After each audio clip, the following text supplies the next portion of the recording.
शिक्षक दिवस मनाया ऐसा ही मनाया जाए जिसको बनाया गया है। आप जानते हो कि हमारा इतिहास पूरा चोरी करके हमारे ऊपर थोपा गया है बदल करके। तो असली अगर इतिहास पढ़ना है तो वास्तव में बुद्धिज्म में आइए और बुद्धिज्म में आपको पढ़ने मिलेगा, तो असली इतिहास यही है। तो हम आगे आज की जो विशेष चीजें हैं, ये जो है आपको सभी को शुभकामनाएं। और इसमें विशेष एक और है जिनको हम बोधिसत्व के रूप में जानते हैं, तारा देवी, जिनका भी बहुत बड़ा योगदान है इस शिक्षा के क्षेत्र में। अगर आप पढ़ेंगे आगे चल के तो आपको पता चलेगा। तो हम चलते हैं अपने बुद्ध के पास में। आज बुद्धानुस्मृति है।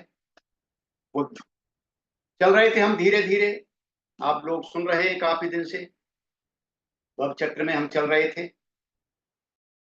भगवान बुद्ध बोधि वृक्ष के नीचे बैठे हुए हैं और वहां उनका चिंतन मनन चल रहा है इस अस्तित्व के ऊपर। अस्तित्व क्या है, किस तरह से ये बनता है, क्या चल रहा है, क्या नहीं चल रहा है।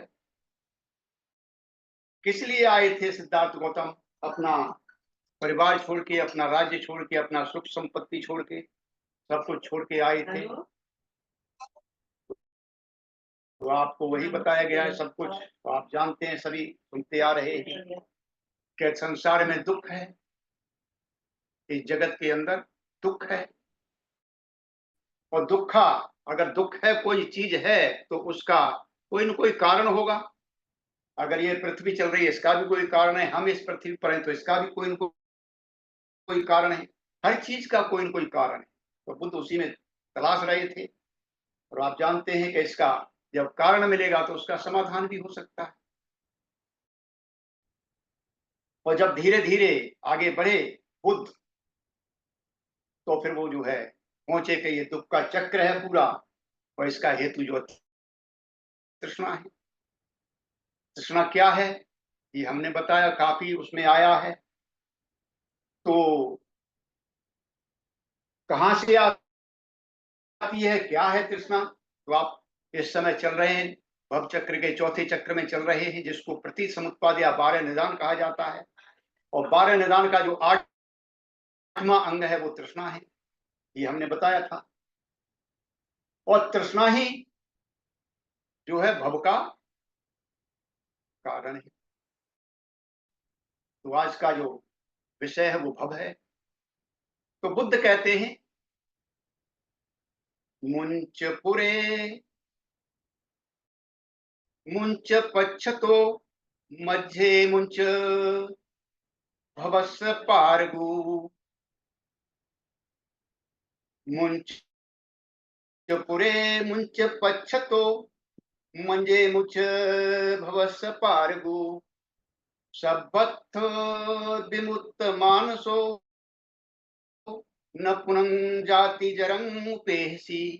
भगवान बुद्ध यहाँ पर कह रहे हैं कि मुंच, मुंच का मतलब है त्याग देना, छोड़ देना, खत्म कर देना।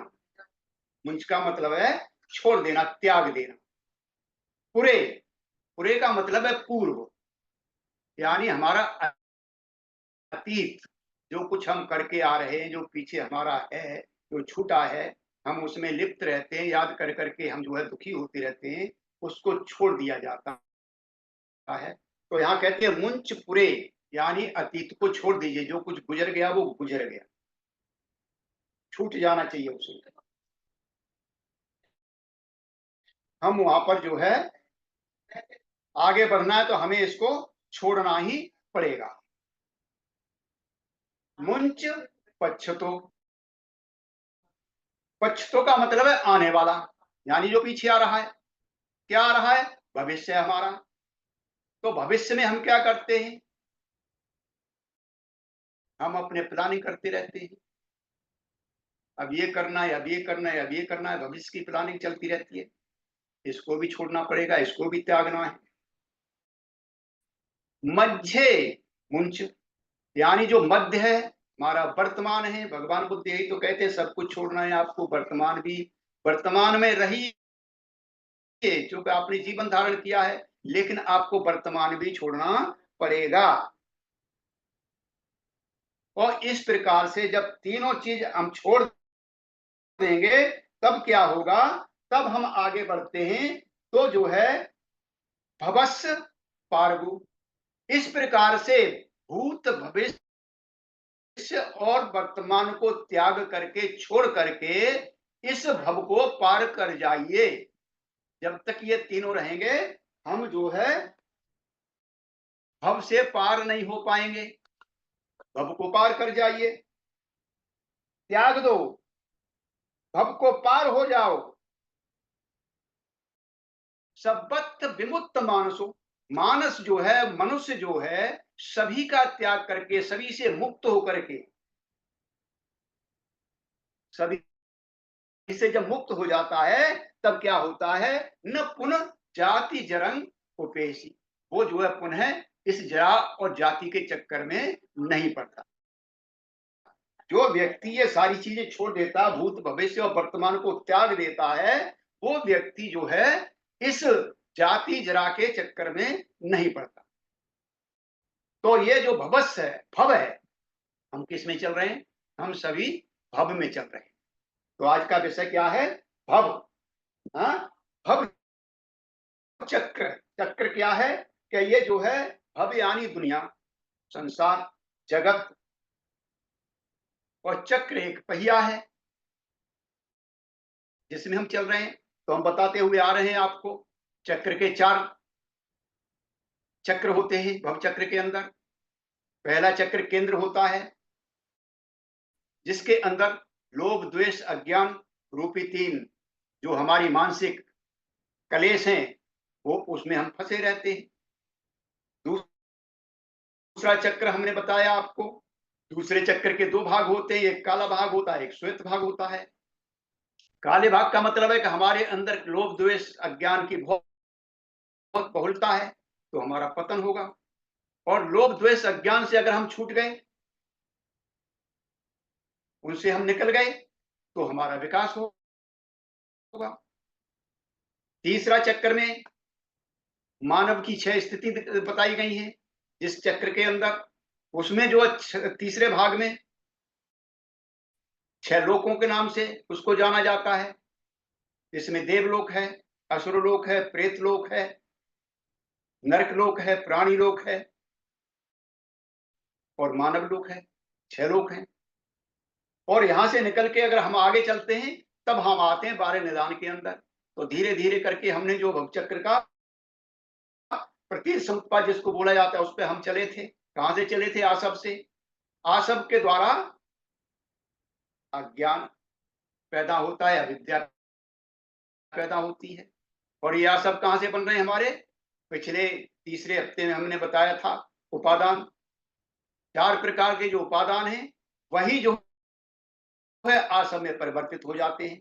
उपादान का मतलब इकट्ठा करते रहना, जो चीज इकट्ठी हो जाएगी उसमें सड़न पैदा होगी, और सड़न का मतलब ही होता है आसव बनना। सुराग जब तक नहीं बनेगी, जब तक उस वस्तु को सड़ा नहीं दिया जाएगा, गला नहीं दिया जाएगा, तब तक नहीं बनेगी सुराग। हाँ, तो आसव का मतलब सुरा है, और सुरा बनती है सड़ने पर। तो उपादान में जो चीज हम इकट्ठी कर रहे हैं वो सड़ करके क्या बनती है, आसव बन जाते हैं। और वही आसव हमको अविद्या में फंसा देते हैं ले जा करके। तो अविद्या से फिर संस्कार बनते हैं, संस्कार से विज्ञान बनती है, विज्ञान से फिर जो है आपका नाम रूप बनता है, नाम रूप से फिर आप जो आगे बढ़ते हैं तो फिर आपको सजायतन मिलता है, सजायतन से फिर आगे बढ़ते हैं तो स्पर्श मिलता है, स्पर्श से आगे बढ़ेंगे तो वेदना मिलेगी। वेदना को हमने आपको बताया 108 प्रकार की वेदना, एक प्रकार की नहीं है। और फिर आगे और बढ़ते हैं तो फिर आपको जो है तृष्णा मिलेगी वहां पर आकर के। यहां पर तृष्णा में अगर हमने वेदना में 3 तरह की वेदनाएं हमारी, दुखद वेदनाएं, सुखद वेदनाएं और ना सुखद ना दुखद वेदनाएं। अगर ये तीनों तरह की वेदना में अगर हमने पार पा ली तो हम यहां से निकल सकते हैं। तृष्णा में हम नहीं बदल पाएंगे, तृष्णा में नहीं जा पाएंगे तो हम बाहर निकल जाएंगे, और बाहर निकल गए तो हम अपना विकास कर सकते हैं, बुद्धत्व के रास्ते पर जा सकते हैं। लेकिन तृष्णा में अगर हम चले गए, अगर हमने इसको रेस्पॉन्स दे दिया, यहाँ से सुख है उसको रेस्पॉन्स दे दिया तो हम तृष्णा में फंस जाएंगे, दुख है उसको रेस्पॉन्स दे दिया तो हम तृष्णा में फंस जाएंगे। और अगर हमने ना दुख है ना सुख है उसको भी रेस्पॉन्स दे दिया तब भी हम तृष्णा में फंस जाएंगे। जब भी हम रेस्पॉन्स देंगे तभी हम जो उसमें फंस जाएंगे तृष्णा में, या प्रतिक्रिया हमने दे दी तब भी हम तृष्णा में फंस जाएंगे। तो इस प्रकार से हम जो है तृष्णा में फंस जाते हैं। और तृष्णा जब हमारी बलवती हो जाती है, कोई चीज हमें, जो इच्छा है हमारी बलवती इच्छा, जब हमें कुछ प्राप्त हो जाता है तो फिर हम बार बार उसको चाहते हैं, वो उपादान हो जाता है। एक बार ठीक है हो गया कोई बात नहीं है, लेकिन दोबारा हम चाह रहे हैं उसको, फिर दोबारा भी चाह रहे हैं, तो उसको जो है उपादान कहते हैं, बड़ा हुआ उपादान। तो आगे हम चलते हैं, और जब उपादान होता है तो उपादान के बाद जब होता है तो उसके बाद भव आता है। यानी जो चीज है वो हम उसको लगातार रहना हमारे पास रहनी चाहिए। अगर हम जवान है तो जवान ही बने रहने चाहिए, हमारे पास जो अच्छी चीजें हैं वो हमारे पास बनी रहनी चाहिए, ऐसी इच्छाएं हमारे पास हमारी उत्पन्न होने लगती हैं, तो इसको हम भव कहते हैं। तो भव का अर्थ है होना, यानी स्थित है या बनना, जन्म की स्थिति होना, इसको सांसारिक अस्तित्व भी कहते हैं। जो हमें दिखाई दे रहा है जो कुछ भी, उत्पादन भी कहते हैं इसको। बौद्ध धर्म में भव जीवन और उससे उत्पन्न परिपक्वता के सांसारिक संदर्भ में अस्तित्व के क्षेत्रों में एक में बनने की निरंतरता को दर्शाता है। मतलब यह कि निरंतरता जो है उसको दर्शा रहा है ये जो भव। कैसे कि संसार में जितना भी अस्तित्व विद्यमान है, कैसा भी है, चाहे वो कैसा भी है, वो सब क्या है, भव है। वो भव में है, वो भव है, चाहे चल है चाहे अचल है, चाहे जीवित है और चाहे निर्जीव है। हम जो भी देखते हैं, जो भी सुनते हैं, जो भी सूंघते हैं, जो भी चखते हैं या त्वचा द्वारा स्पर्श अनुभव करते हैं, सभी क्या है, भव के अस्तित्व है। ये सब कुछ क्या है, भव है। ये सभी भव में ही स्थित हैं, ये भव से बाहर नहीं है, सभी भव के अस्तित्व में, ये सभी क्या है, भव के अस्तित्व है, क्योंकि ये सभी अस्तित्व के क्षेत्र में स्थित हैं। सभी कहाँ हैं, अस्तित्व के क्षेत्र में स्थित हैं। वो चीज हमने बताई है, सूंघते हैं, सुनते हैं, चखते हैं या देखते हैं, जो भी अनुभव करते हैं, किसमें, अस्तित्व के क्षेत्र में स्थित है ये। अस्तित्व के क्षेत्र में स्थित हैं, इनकी अपनी अलग पहचान है। हम भी इस अस्तित्व में से एक हैं, इससे हम भी बाहर नहीं है, इस अस्तित्व में से ही एक है। ये सभी अपने अस्तित्व की निरंतरता को बनाए रखना चाहते हैं, उसे दर्शा रहे हैं, अपनी निरंतरता को दर्शा रहे हैं। सांसारिक अस्तित्व के क्षेत्र में निरंतर बने हुए हैं, ये खत्म नहीं हो रहे, ये बने हुए हैं, यानी भव में ये विद्यमान है। जो भी कर्म हम कर रहे हैं, जो भी हमारे से सोच रहे हैं, देख रहे हैं, सुन रहे हैं, चख रहे हैं, सब कुछ ये बने हुए और निरंतर ये बने हुए हैं हमारे साथ में। ये क्या है कि भव के अंदर विद्यमान है। अभी हमारा जो कुछ भी अस्तित्व बना हुआ है, जितना भी हमारा अस्तित्व बना हुआ है, यह सब भव में है, जिससे अलग, जिसके अलग अगले क्षण का अस्तित्व निर्माण हो रहा है, जो भव में है इस समय जो मौजूद है, इसकी वजह से अगले क्षण का जो अस्तित्व वो निर्माण हो रहा है हमारा। क्योंकि अगर ये नहीं होगा तो अगले क्षण का अस्तित्व हमारा निर्माण नहीं होगा। इसलिए जो हमारा है इस समय, इसी से हमारे अगले क्षण का अस्तित्व निर्माण हो रहा है। मानव एक प्राणी है, मानव जो है एकमात्र प्राणी है जिसने अपने मन का विकास किया है। अन्य प्राणियों को देख लीजिए, उनके मन का विकास नहीं हुआ।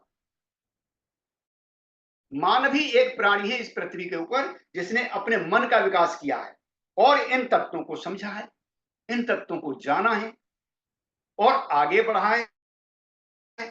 अन्य प्राणियों में ऐसा नहीं है। फिर भी हमारा अस्तित्व अन्य से अलग नहीं है, भले ही हमने अपने मन का विकास कर लिया है, लेकिन फिर भी हमारा अस्तित्व तो अन्य प्राणियों की तरह ही है। जिस प्रकार से हमारे अस्तित्व के अंदर 5 स्कंध हैं, इसी प्रकार से अन्य प्राणियों के अंदर भी 5 स्कंध ही हैं। वो विद्यमान है उनमें भी, अन्य में। जिस प्रकार से हम भव चक्र में फंसे हुए हैं, इस प्रकार से वो भी भव चक्र के अंदर ही फंसे हुए हैं। लेकिन कहां पर हैं वो? 6 लोक में क्या है? एक प्राणी लोक आता है, तो वो प्राणी जगत के प्राणी, वो कहां है? क्या भव चक्र में कहां है? प्राणी जगत में स्थित हैं वो सारे प्राणी। लेकिन मानव ही एक ऐसा है जो अपने को मानव जगत का मानता है। जो मानव जगत उसमें दे रखा है 6 लोक के अंदर में एक मानव लोक है, वहां जो है सब मानव प्राणी ही इस जगत का निवासी है, उसमें अन्य प्राणी नहीं है, सब मानव है जो निरंतर अपनी स्थिति को भी विकसित कर रहा है, जो निरंतर अपनी स्थिति में सुधार कर रहा है। और क्या कर रहा है? वो देव लोक को प्राप्त करना चाहता है, यानी सुख सुविधाओं से जो संपन्न है, ऐसी उच्च स्थिति को प्राप्त करना चाहता है अकेला मानव, और कोई प्राणी नहीं कर रहा। उस अलौकिक जगत की इच्छा रखता है जिसे हम स्वर्ग कहते हैं, जिसे भव चक्र द्वारा समझा जा सकता है। जो छठा लोक जो स्वर्ग है उसको हम समझ सकते हैं। तो इस प्रकार से हम जो है मानव प्राणी हैं, हम अन्य प्राणियों से अलग नहीं हैं। भव को संसार भी कहा जाता है, भव को संसार भी कहा जाता है, भव को दुनिया भी कहा जाता है, जग भी कहा जाता है, जहां भी कहा जाता है, और विश्व भी कहा जाता है। इसलिए तो इसे हिंदू साहित्य के अंदर भव सागर कहा जाता है, इसको भव सागर कहा जाता है। तो इसको पार करना है, और हम अच्छी स्थिति में तो अच्छी तरह पार करेंगे। कैसे करना है वो आपको देखना है, हमको देखना है, क्योंकि बुद्ध ने जो कुछ कहा है वो सत्य है, और सत्य के नजदीक हम रहेंगे तो हमारा जीवन सुखी होता हुआ आगे बढ़ता हुआ चला जाएगा। अस्तित्व की वे अवस्थाएं जो पहले मन में विकसित होती हैं, अस्तित्व की वे अवस्थाएं जो पहले मन में विकसित होती हैं, फिर उन्हें आंतरिक दुनिया और बाहरी स्तर पर दुनिया के रूप में अनुभव किया जा सकता है। ये उपादान की क्रिया है। वे अवस्थाएं जो मन में पहले उत्पन्न होती हैं हमारे, सारी जितना भी आप कर रहे हो, आप देखिए, बैठ के चिंतन करिए कि पहले आपके मन में अगर खाने खाने की इच्छा होगी तो पहले मन के अंदर उत्पन्न होगी, पानी पीने की इच्छा होगी तो पहले मन के अंदर उत्पन्न होगी। हर कर्म जो आप कर रहे हैं पहले मन के अंदर उत्पन्न होती है, जितनी भी इच्छाएं हैं, और फिर वो आंतरिक हो या बाहरी हो, इस अस्तित्व में वो उत्पन्न होती रहती है, विकसित होती हैं, और जो है उपादान की ये क्रिया में आती हैं। और क्या होता है? इसी से नए अस्तित्व का उत्पादन होता है। इन्हीं से नए अस्तित्व का जो हमारा जो इस समय बैठा हुआ है ये छूट जाएगा। एक क्षण में ये बदल रहा है, प्रतिक्षण बदल रहा है, प्रतिक्षण ये बदल रहा है, इसका कायाकल्प हो रहा है। और ये जो है जन्म, जो नए अस्तित्व को जन्म दे रही हैं, यही भव है, यही भव है, इसे भव कहते हैं। यानी अस्तित्व का कार्य इस भव के परिणाम स्वरूप व्यक्ति के नए जीवन काल के 5 स्कंदों को ग्रहण करना है। जो हमारा पुराना छूट रहा है और नया आ रहा है, यदि 5 स्कंद नए प्रकार से हमारे पास आ रहे हैं, उनका जो है उनको ग्रहण करता रहता है और पुराना छूटता रहता है। और ये क्या है? इसी से हम जो है जाति और जरा के अंदर, इसको जाति या जन्म कहा जाता है, हमारा पुनर्जन्म कहा जाता है। एक कथा है, बहुत छोटी सी कथा है ये, भगवान बुद्ध के समय की है। भगवान बुद्ध एक जगह पर बैठे हुए थे और एक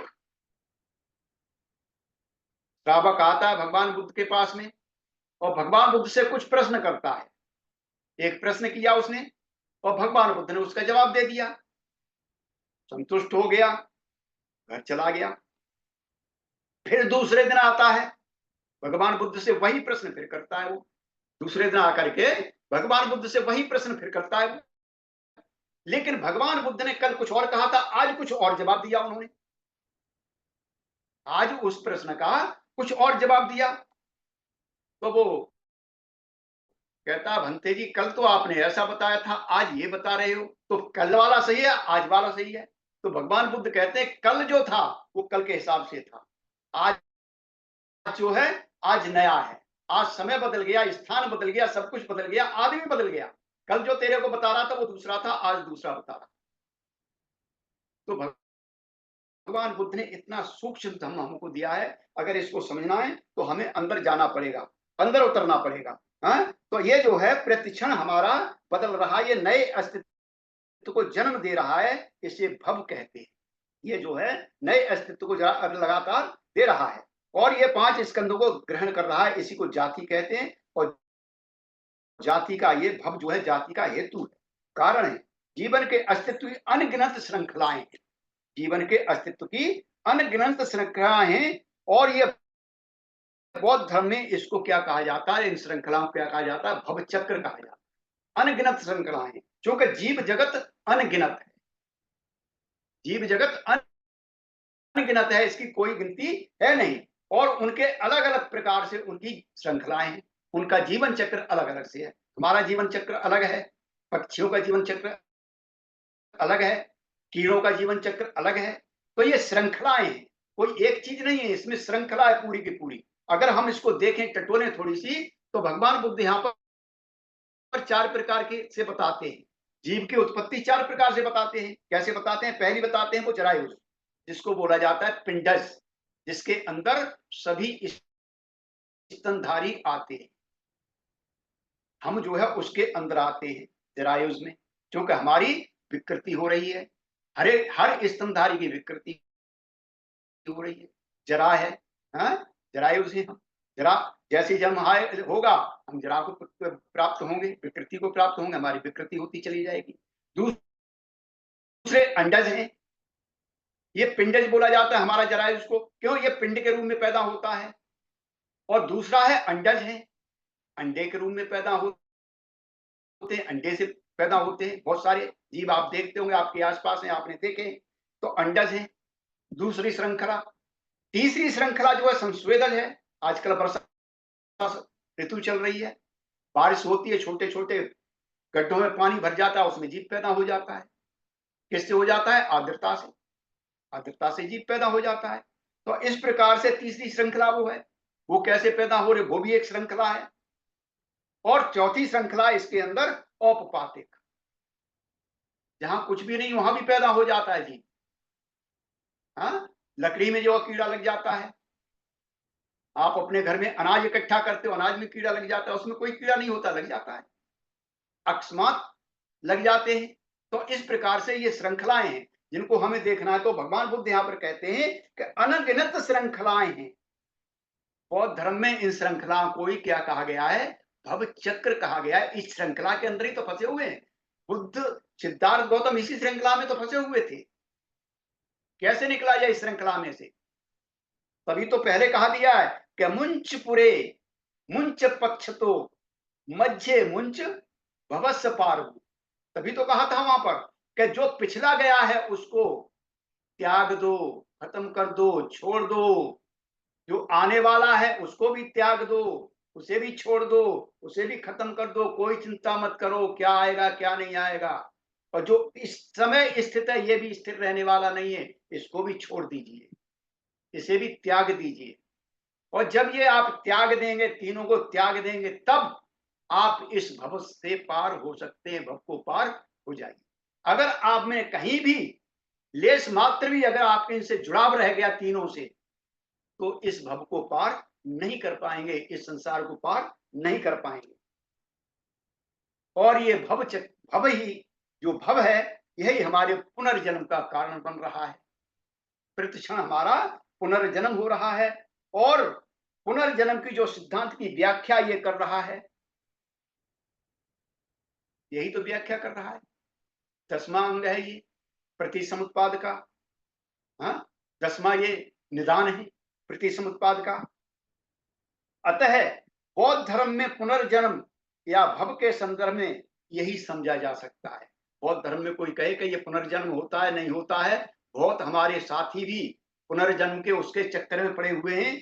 वो ये नहीं सोचते कि भगवान बुद्ध ने अगर पुनर्जन्म का कंसेप्ट दिया होता तो भगवान बुद्ध सबसे पहले अपना पुनर्जन्म बताते कि मैं पिछले जन्म में यहाँ पर था, वहां ले जाके दिखाते।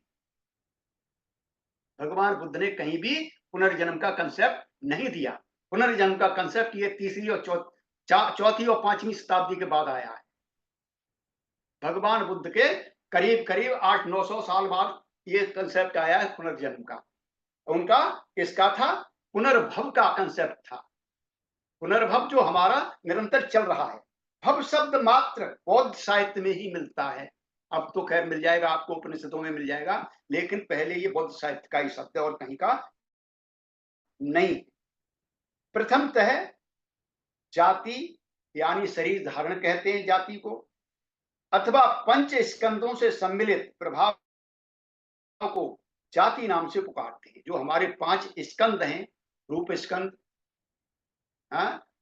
वेदना स्कंद, संज्ञा स्कंद, संस्कार स्कंद और विज्ञान स्कंद, ये 5 जो स्कंद हैं इनको ही हम जो है जाति के नाम से पुकारते हैं।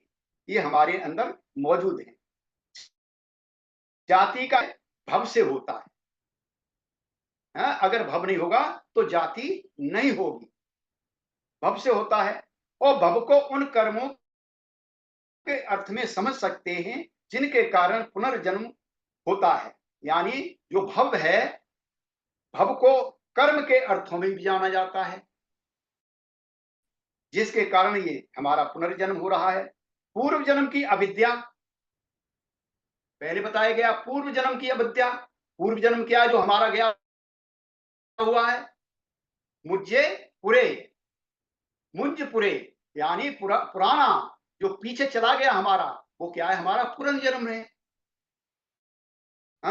जो पूर्व जन्म की अविद्या और संस्कार द्वारा विज्ञान, नाम रूप, स्पर्श, वेदना, तृष्णा, उपादान और भव, इस जन्म की उत्पत्ति है। जो वर्तमान हमारा क्या है? ये चल रहा है। वर्तमान कितना है हमारा? क्या विज्ञान है, ये हमारे साथ है। नाम रूप है, ये भी हमारे साथ है। स्पर्श है, ये भी हमारे साथ है। वेदना है, ये भी हमारे साथ है। तृष्णा, ये भी हमारे साथ है। उपादान है, ये भी हमारे साथ है। और भव भी हमारे साथ है। ये क्या है? हमारा वर्तमान है और ये हमारे साथ है इस समय और इस जन्म में है और इसी से हमारी इस जन्म की उत्पत्ति हो रही है। भव के में संस्करण एवं लोक दोनों के अर्थ सूचित हैं। भव के अंदर क्या है? संसरण भी है और लोक भी है, संसार भी है, जगत भी है। दोनों चीजें हैं इसके अंदर। इसको द्विविध कहते हैं और द्विविध में 2 प्रकार का भव है। एक काम भव है और दूसरा उत्पत्ति भव है। एक काम भव है और दूसरा उत्पत्ति भव है। लेकिन इसको 3 प्रकार से भी लिया गया है। भव को 3 प्रकार से दिया गया है। कैसा? पहला काम भव है, दूसरा रूप भव है और तीसरा अरूप भव है। तो काम भव जितने भी हमारे शाश्वत आश्रव हैं, जितने भी हमारे आश्रव हैं, कामाशव हो, दृष्टियाशव हो, भव आशव हो या अविद्याशव हो, ये जो है ये संस्कृत धर्म है और यही जो है भव कहे जाते हैं। इनको हम इकट्ठा करते रहते हैं, ये हमारे भव बन जाते हैं और इनको और ज्यादा इकट्ठा करेंगे तो यही जो है सड़ने लगते हैं, यही आसव बन जाते हैं। तो कर्म भव है, क्योंकि है भव का कारण है। सभी कर्म जो भवगामी हैं कर्म भव हैं। प्रत्युत्पन्न भव के में किए गए कुशल अकुशल कर्म से भविष्य का भव उत्पन्न होता है। जो हम कुशल अकुशल कर्म कर रहे हैं उससे हमारा क्या है कि जो भविष्य का भव है वो उत्पन्न हो रहा है। उसका मतलब भव का जो हमारा परिणाम आ रहा है, जो परिणाम कारक आ रहा है, परिणाम आ रहा है, वो जो है वहां पर पैदा हो रहा है। और भोगों की तलाश में किए गए कार्य और उपचित कर्म, जो भोगों के हम तलाश करते रहते हैं उसमें जो काम करते हैं तो वो हमारा पुनर्भव का कारण बनता है। इसमें भव एक आसक्त भी है। हाँ? भव एक आसक्त भी है। तो काम भव क्या है? काम भव का मतलब है इंद्रियों की आसक्ति का अस्तित्व। हमारी इंद्रियां हैं जो काम कर रही हैं, हमारी इच्छा की दुनिया में हमारा अस्तित्व है। हमारा अस्तित्व किस में लगा रहता है? हर समय हमारी इच्छाओं की पूर्ति करने में लगा रहता है। हम अपने अस्तित्व को इच्छाओं की पूर्ति में करते लगाए रहते हैं, इंद्रियों की संतुष्टि में हम लगे रहते हैं। ये कार्य जो करते रहते हैं, ये सारा काम जितना भी है वो सारा काम भव का है। और रूप भव में क्या आता है? ये सूक्ष्म भौतिक अस्तित्व है। क्या है इसके अंदर? क्या रूप, रूप की दुनिया का अस्तित्व है। इसको कल जो है आपने ब्रह्मचारी बोधि प्रकाश जी से सीखा होगा कायानुसति के अंदर। क्या है इसके अंदर? इसमें क्या क्या है, सूक्ष्म क्या है, वो हमें देखना है। सूक्ष्म ही तो है इसमें। ये इस क्या है इसके अंदर? जर्म्स हैं, इसके अंदर बैक्टीरिया है और इसके अंदर वायरस है। अगर देखा जाए तो वायरस भी इसके अंदर है, बैक्टीरिया भी इसके अंदर है और जर्म्स भी इसके अंदर है, जिसको हम जीवाणु कहते हैं, विषाणु कहते हैं और कीटाणु कहते हैं। इस शरीर के अंदर यही तीनों मौजूद हैं और इन्हीं से ये बन रहा है। तो इस चीज का ज्ञान होना ही, इस चीज को देखना, इसका अनुभव करना, ये रूप भव में आता है। उनका अस्तित्व है या नहीं? तीनों का अस्तित्व। जर्म्स का भी अस्तित्व अपना है, बैक्टीरिया का भी अपना अस्तित्व है और वायरस का भी अपना अस्तित्व है। इसको हम देख सकते हैं, ये उसमें रूप भव में आ जाता है। और अरूप भव क्या है? ये अभौतिक अस्तित्व है। इसमें कुछ भी भौतिक नहीं है, ये अभौतिक है, अभौतिक अस्तित्व है ये। इसमें क्या है? क्या इसमें ये जो निराकार जगत का अस्तित्व है, कुछ तो है, नहीं देखा है लेकिन कुछ तो है। लेकिन आपके पास है ये गंध, आप देख सकते हैं, शब्द को आप देख सकते हैं, रस को आप देख सकते हैं, स्पर्श को आप देख सकते हैं या रस को आप देख सकते हैं। इस तरह से ये जो चीजें हैं ये क्या है? अरूप है, लेकिन है ये अस्तित्व में, ये अस्तित्व में है। कोई नकार सकता है कि नहीं है? गंध नहीं होती, रस नहीं होता, रूप नहीं होता, क्या नाम है ये, क्या नाम है आपका, गंध, रस, शब्द नहीं होता या स्पर्श नहीं होता। नकार सकते कोई? नहीं नकार सकते। ये भी अस्तित्व के अंदर, इस अस्तित्व के अंदर है।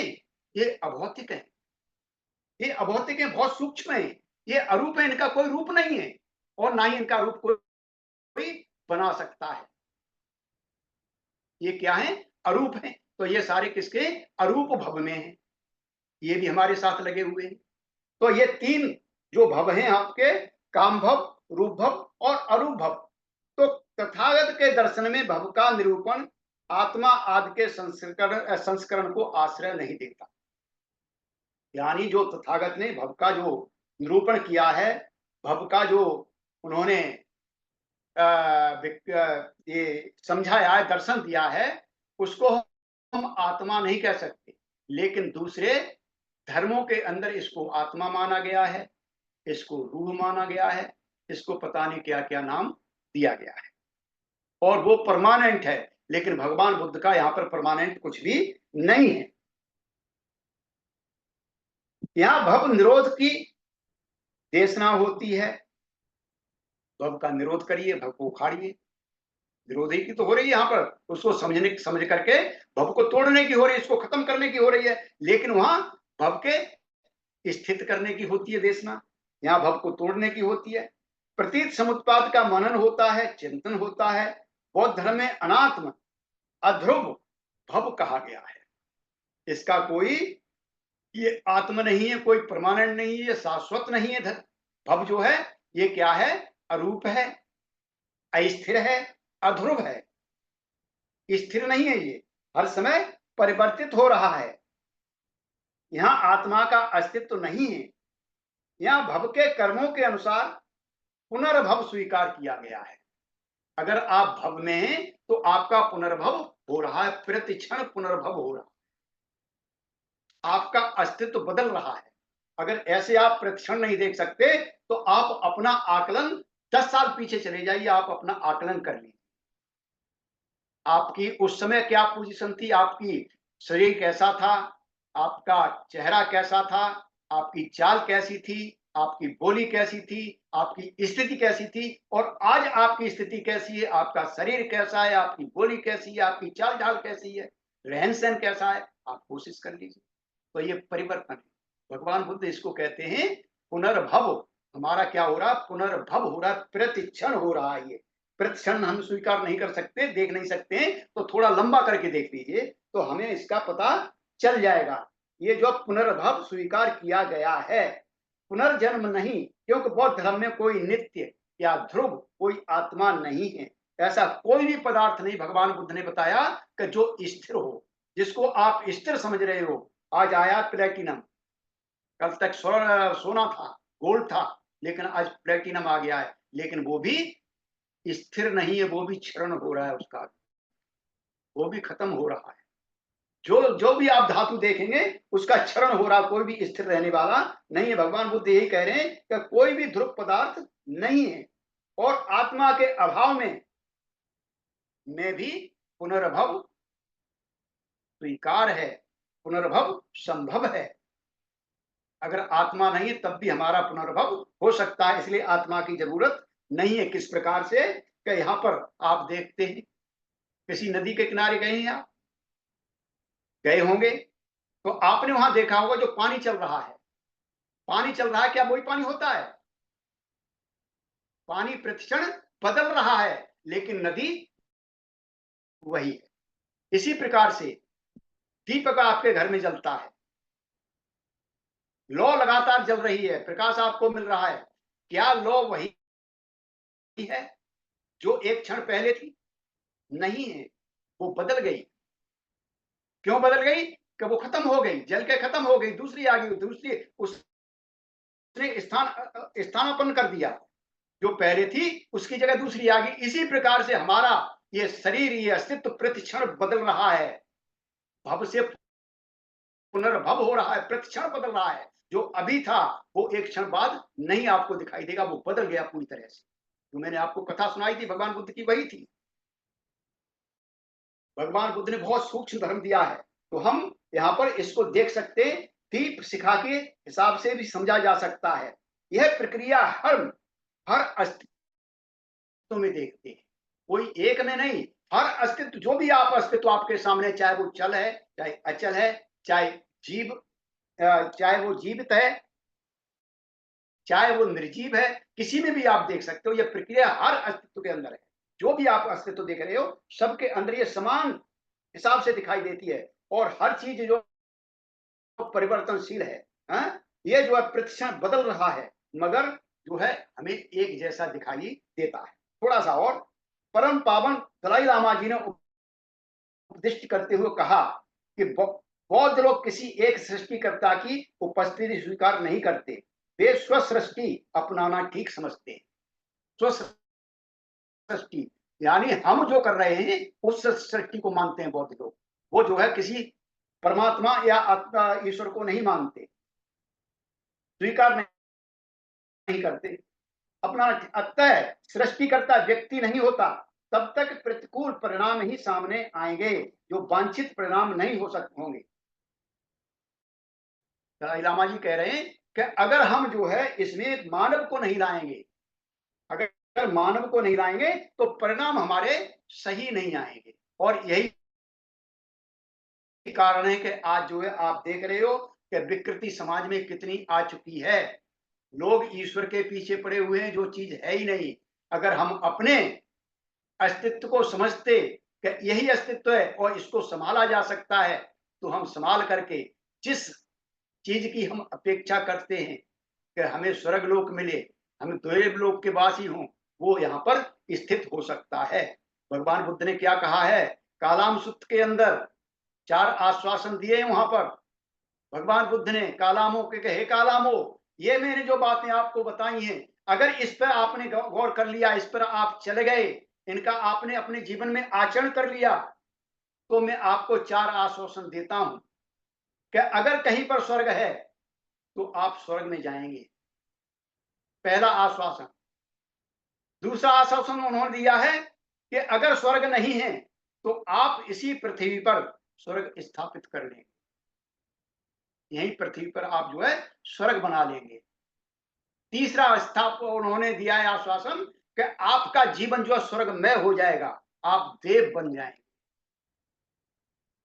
इस प्रकार से भगवान बुद्ध ने विभिन्न प्रकार से समझाया है, लेकिन लोग नहीं समझ पा रहे। तो इसमें भगवान बुद्ध का दोष नहीं, बाबा साहब का दोष नहीं। बाबा साहब बहुत कुछ हमको दे गए। बाबा साहब की बदौलत है कि हम यहाँ पर बैठे हुए हैं, हम कुछ कह रहे हैं और आप कुछ सुन रहे हैं। अगर बाबा साहब नहीं होते तो शायद हमारा क्या होता। तो ये परिवर्तन ही हमें देखना है, परिवर्तन को समझना है। और परिवर्तन अगर हमने समझ लिया तो हम जो है मानव तो बन सकते हैं, मानव लोक के प्राणी तो हम बन सकते हैं, जो 6 लोकों में से एक लोक है। और मानव का काम क्या है वहां पर कि अपना जीवन के साथ साथ दूसरे के जीवन को भी देखना है, और उस जीवन के साथ साथ हमको आगे बढ़ना है, अपना विकास करना है, आध्यात्मिक विकास करना, भौतिक विकास करना, हर प्रकार का विकास करना। जो भी विकास है हर तरह का विकास वहां पर करना है। यानी कमाना भी है, दान भी करना है, सब काम करने हैं। और दान तो भगवान बुद्ध की पहली पारमिता है। जब हम छोड़ना नहीं सीखेंगे तो हम कैसे आगे बढ़ेंगे।